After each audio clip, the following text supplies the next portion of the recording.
इस्तकबाल है आपका नॉन स्टॉक लाइव में। मैं आपके साथ पल्लव घोष। आज का नॉन स्टॉक लाइव हिंदी में, क्योंकि मुझे कई लोगों ने कहा है कि हिंदी में भी बोला करिए। तो साहब, आज का नॉन स्टॉक हिंदी में।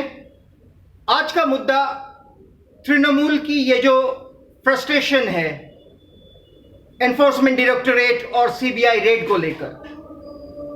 आज कोलकाता के मेयर फिरहाद बॉबी हकीम साहब ने एक प्रेस कॉन्फ्रेंस की और वहां पर उन्होंने कहा, आज बंगाल में अगर निवेश नहीं आ रहा है, बंगाल में अगर इंडस्ट्रीज नहीं खुल रही है, तो इसके वजह ये रेड्स और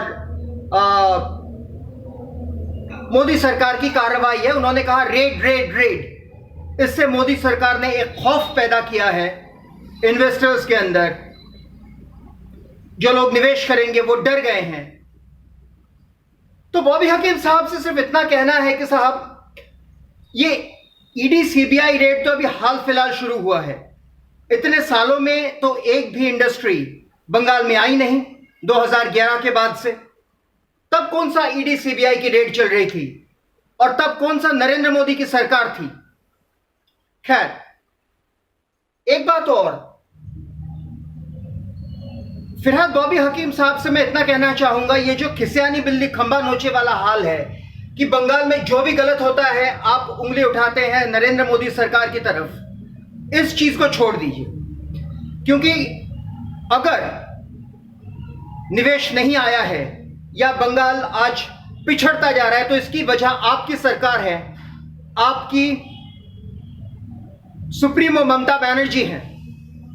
अगर ममता बनर्जी ने तब बंगाल से रतन टाटा को या नानो को लात मार के नहीं निकाली होती, तो आज शायद सिंगूर में एक नया जामशेदपुर बस रहा होता। और ये लफ्ज मेरे नहीं है, ये बात रतन टाटा ने कही थी कि अगर हमें वहां इंडस्ट्री बनाने दिया जाता तो हम वायदा करते हैं कि हम कुछ सालों के अंदर सिंगूर को दूसरा जामशेदपुर बना देते। और इसमें कोई दो राह नहीं है कि टाटा जहां भी जाती है, जिस चीज को छूती है, वहां सोना उगलती है, चाहे लोगों को बुरा लगे चाहे अच्छा। तो साहब, ये जो खिसियानी बिल्ली खंबा नोचे वाला हाल है कि बंगाल में जो भी होता है उसका ठीकरा आप नरेंद्र मोदी के सर पे फोड़ते हैं, इस चीज को बंद करिए। क्योंकि बॉबी हकीम साहब को यह समझना चाहिए कि अब वो आलम तो रही नहीं कि तृणमूल जो भी बोलेगी वो लोग उसको मान लेंगे। क्योंकि लोगों ने देख लिया है कि तृणमूल ने लोगों के लिए कितना अच्छा किया है, कितना भला किया है। और बात बात में ये जो ईडी सीबीआई का उदाहरण दिया जा रहा है, इसमें सिर्फ मुझे इतना कहना है, ठीक है, आपको ईडी सीबीआई से गुरेज है, आपको ईडी सीबीआई पे गुस्सा है, रंज है, बिल्कुल सही बात है, होना भी चाहिए। लेकिन सवाल यह है, फिरहाद बॉबी हकीम साहब, अनुब्रत मंडल और पार्थो चैटर्जी के ऊपर जो कार्रवाई हुई है, क्या आप उसको गलत ठहरा सकते हैं? खासकर जो विजुअल्स हम टीवी पर देख रहे हैं।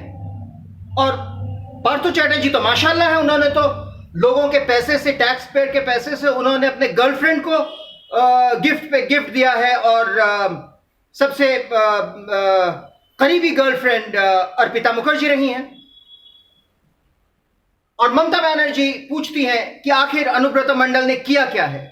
तो मेरे ख्याल से ये जो विजुअल्स हर रोज एक नया कहानी बयां कर रही है, ये काफी है समझाने के लिए फिरहाद बॉबी हकीम साहब कि ईडी और सीबीआई रेड क्यों हो रही है। और आपको शायद इसलिए तकलीफ हो रही है, गुस्सा आ रहा है, रंज हो रही है, क्योंकि आपको पता है आने वाले दिन तृणमूल के लिए और भी भारी होने वाली है। आपको पता है आने वाले दिनों में कई ऐसे आला नेताओं के घर शायद रेड होने वाली है जिसकी कल्पना हम लोग कर भी नहीं सकते। आखिर में सिर्फ इतना कहना चाहूंगा, बॉबी हकीम साहब, थोड़ा अपने अंदर भी झांकिए। और अगर आप कहते हैं कि हम डंके की चोट पे सच बोलने की क्षमता रखते हैं, तो साहब डंके की चोट पे सच बोलने की क्षमता भी रखिए।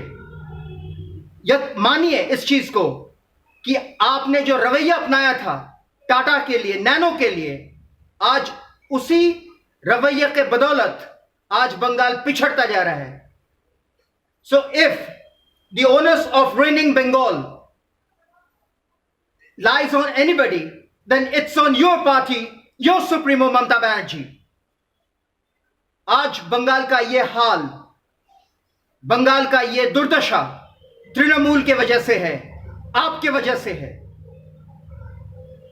ये हमेशा दूसरों के सर पे इसका ठीकरा दे मारने का जो आप लोगों का बरसों पुराना जो रवैया है उसको बदल डालिए. बरसों पुराना मैं इसलिए कह रहा हूं क्योंकि आपको याद होगा कि बंगाल में कुछ भी गलत होता था और ममता बनर्जी पार्लियामेंट के सामने आकर गुहार लगाती थी कि बंगाल में प्रेसिडेंट्स रूल लगा दिया जाए क्योंकि सीपीएम सरकार तो बिल्कुल निकम्मी है, सीपीएम सरकार तो विलन है.